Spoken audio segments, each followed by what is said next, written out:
नमस्कार। आज हम 10वीं कक्षा की हिंदी की एक किताब के पन्नों के पीछे छिपे एक बहुत ही दिलचस्प और कह सकते हैं क्रांतिकारी नजरिए को समझने की कोशिश करेंगे। तो चलिए शुरू करते हैं।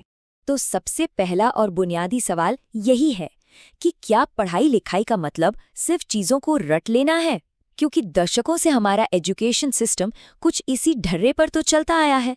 लेकिन सोचने वाली बात यह है कि क्या असली ज्ञान बस परीक्षा में अच्छे नंबर लाने तक ही सिमट जाता है? ये किताब ठीक इसी सोच पर एक बड़ा सवाल खड़ा करती है। ये जो लाइन है, ये सीधे किताब की भूमिका से ली गई है और इस पर सच में गौर करने की जरूरत है। ये उस असली दिक्कत की तरफ इशारा करती है जिसे ये नया ढांचा ठीक करने की कोशिश कर रहा है। मतलब स्कूल की पढ़ाई और हमारी असल जिंदगी के बीच जो एक दूरी बन गई है, उसे पाटने की कोशिश। तो फिर शिक्षा का ये नया लक्ष्य है क्या? और दिलचस्प बात यह है कि ये कोई अचानक से आया हुआ ख्याल नहीं है। इसकी जड़ें काफी गहरी हैं। साल 2005 के एक बहुत जरूरी दस्तावेज में, जिसका मकसद ही था हमारी शिक्षा को एक नई दिशा देना।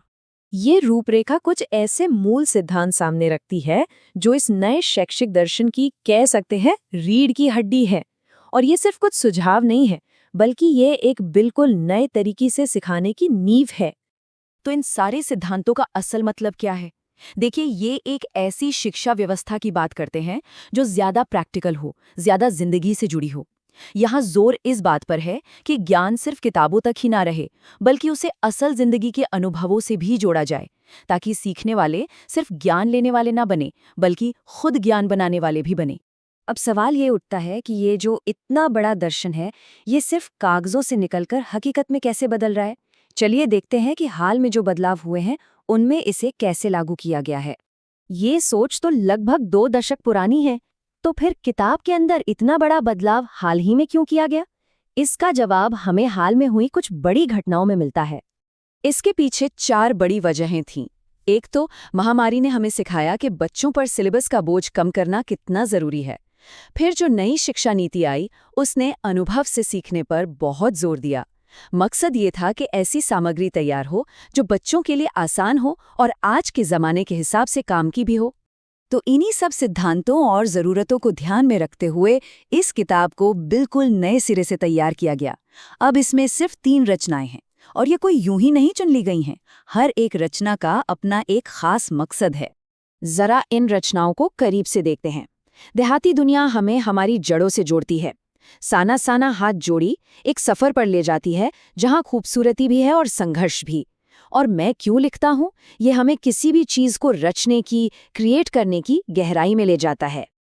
अब हम इस पूरे पाठ्यक्रम के दार्शनिक पहलू को थोड़ा और गहराई से समझेंगे और इसके लिए एक खास निबंध पर ध्यान देंगे जो इस पूरी सोच का कह सकते हैं निचोड़ है। ये जो विचार है, ये अज्ञेय के निबंध का बिल्कुल केंद्र है। ये किसी चीज को सिर्फ देखने यानी अनुभव करने और उसे सच में महसूस करने यानी अनुभूति के बीच का गहरा फर्क बताता है। और सच पूछिए तो असली शिक्षा का सार भी तो यही है। इन दोनों शब्दों के बीच का फर्क समझना बहुत जरूरी है। अनुभव तो बस एक जानकारी की तरह है जो हमारे साथ होता है, लेकिन अनुभूति तब होती है जब वो अनुभव हमारे दिलो दिमाग का हिस्सा बन जाता है। और यही वो पल है जब रटा रटाया ज्ञान एक गहरी समझ में बदल जाता है। अब हम इस पूरी बातचीत को एक किताब से भी आगे ले जाते हैं और एक ऐसे सिद्धांत पर आते हैं जो हर जगह, हर काम में लागू होता है। ये ज्ञान की असली परीक्षा है। और वो परीक्षा क्या है? वो है गांधी जी का जंतर, जो इसी किताब में दिया गया है। ये एक पैमाना है, ये जांचने का कि हमने जो भी सीखा है, क्या हम उसे किसी सार्थक काम में बदल पाए हैं या नहीं। ये सवाल हमें याद दिलाता है कि शिक्षा का मकसद सिर्फ अपना भला करना नहीं है। ये हमें चुनौती देता है कि हम अपने ज्ञान का इस्तेमाल समाज के सबसे करीब और सबसे कमजोर इंसान की जिंदगी को बेहतर बनाने के लिए करें। तो आखिर में ये सवाल हमें सोचने पर मजबूर करता है। एक किताब से शुरू हुई ये यात्रा हमें शिक्षा के असली मकसद पर सवाल उठाने के लिए प्रेरित करती है। शायद असली ज्ञान वही है जो हमें सिर्फ होशियार नहीं बल्कि एक बेहतर इंसान भी बनाता है।